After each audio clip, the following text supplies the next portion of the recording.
Sharon, there's still an ongoing investigation. Even though Johannes Eversay retired just weeks ago, back in July, Eversay was given a letter of intent to dismiss after officials found inappropriate and numerous use of pornography on his work computer, but he says it was all a conspiracy to set him up.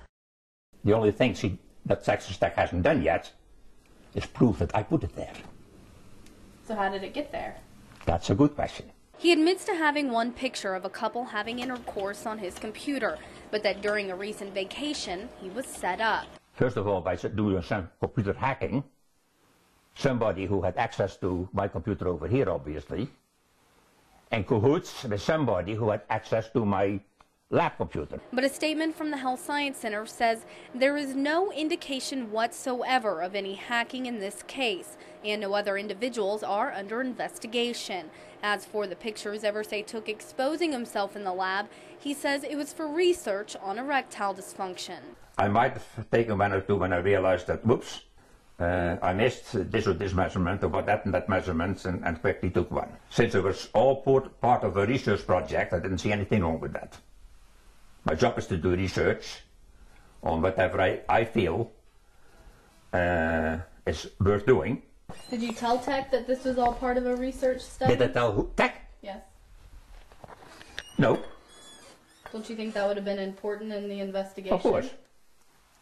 But like I said, this is the very first time that I get a chance to tell my side of the story. Tech hasn't given me 2 minutes yet. Tech said that they were willing to give you a hearing.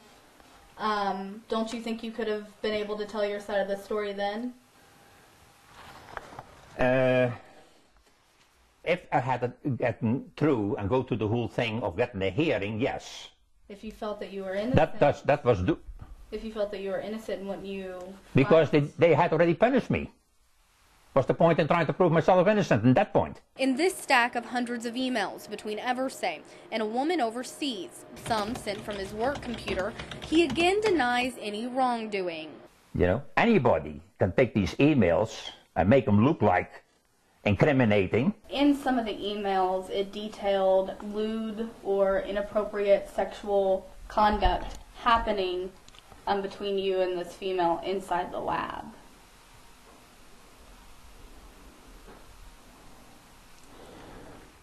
Can I get to that in a little bit?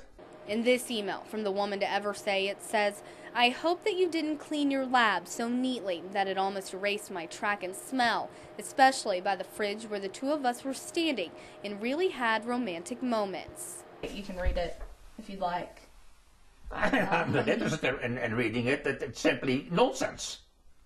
So you're denying any sexual activity inside the lab? Of course. While Eversay says he did nothing wrong, the dean sent a letter saying the evidence was in fact overwhelming and quite shocking. That letter doesn't mean a damn thing because it only says what they found on my hard drive, which I have not been able to verify that because they took my computer.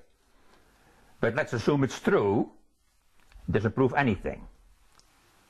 If they want to accuse me of wrongdoing, the proof is that I put it there. And they can do that, because I didn't.